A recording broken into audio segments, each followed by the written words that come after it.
It's often said that vegans are privileged in an attempt to poison the well, so to speak, and taint advocates of such an important justice movement with a negative image. After all, psychologist Dr. Melanie Joy, whose fascinating work on the belief system of carnism inspired the name for my platform, often says something along the lines of, if you attack the messenger, it's easier to not take the message as seriously. That is, painting vegans as privileged and making them out to be these snobby elitists gives woke anti-vegans a fake reason not to be vegan. This cowardly and egotistical excuse is not only completely wrong, given that A, vegans subsist on the lower end of the economic spectrum and tend to work shitty jobs on a low income, B, there are vegans living in third world and developing countries living on an absolute shred of the wage that low income Westerners are on, and C, that plant foods are the cheapest foods on the planet. This excuse also uses what's known as the bigotry of low expectations, a form of prejudice whereby the person making the argument patronisingly states that people of certain skin colours or economic situations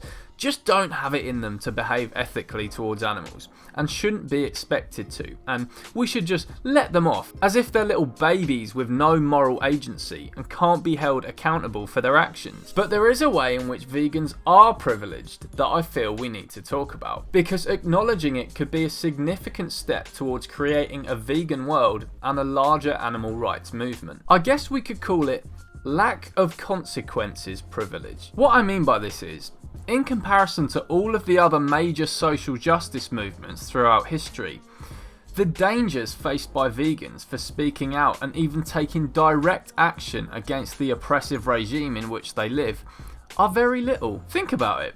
If you spoke out in defense of Jews in Nazi Germany, that's it. You were a Jew lover and you'd be murdered.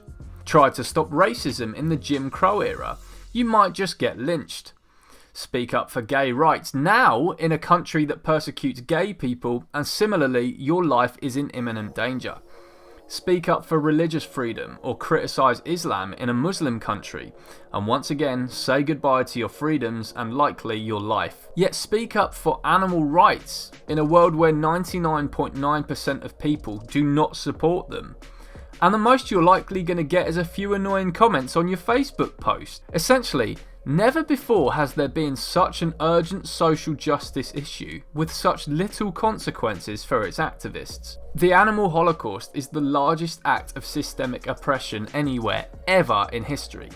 None of the other human oppressions combined even scratch the surface when it comes to the level of murder, suffering and brutality involved. And carnism, also as Melanie Joy describes, is institutionalised. It's the norm, the status quo. Taking that into consideration, you'd expect then for animal rights activists to have the harshest punishments.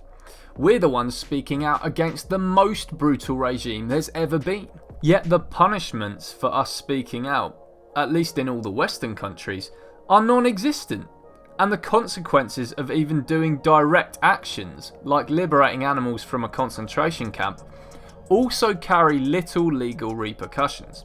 How privileged are we in comparison to those other movements that aim to fight the status quo? Now, I'm not saying there aren't incidents of dangerous situations or violent behaviour towards vegans. These things can happen.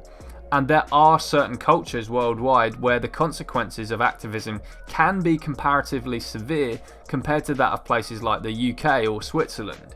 Check out my podcast with Altab Hossain for examples of this. But generally, the most that the majority of us watching this video will ever have to worry about as a vegan is people bombarding us with annoying questions about protein, or a restaurant messing up our order. Now, why is this significant then? It's significant because what I believe many vegans are doing is making the mistake of making veganism out to be harder than it actually is. This is important when talking to non-vegans, because I find what a lot of vegans might do is entertain the idea that doing what we do is hard or that people need help.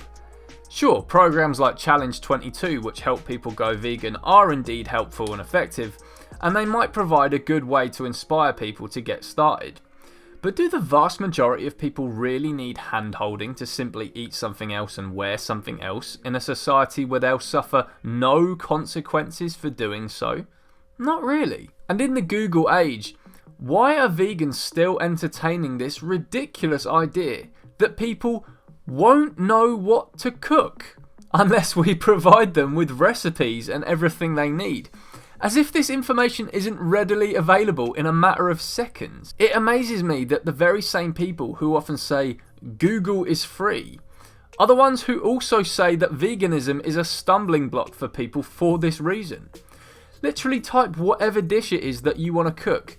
Lasagna, chicken tikka masala, beef casserole, fish pie, with the word vegan next to it into Google, and voila!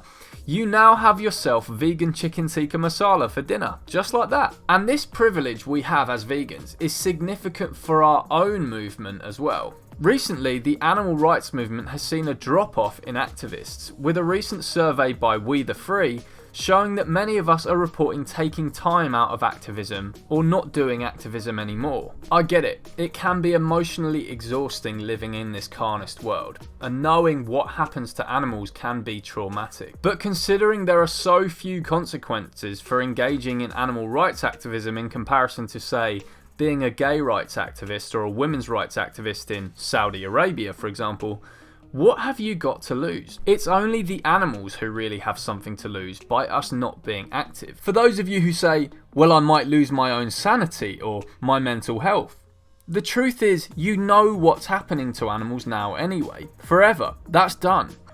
What should frustrate you more than doing activism then is not doing it, because all this is doing is prolonging their oppression. And that should make you more frustrated and angry than doing activism. And in an age now where we can do activism from the comfort of our own homes, what is anyone's excuse not to be doing it?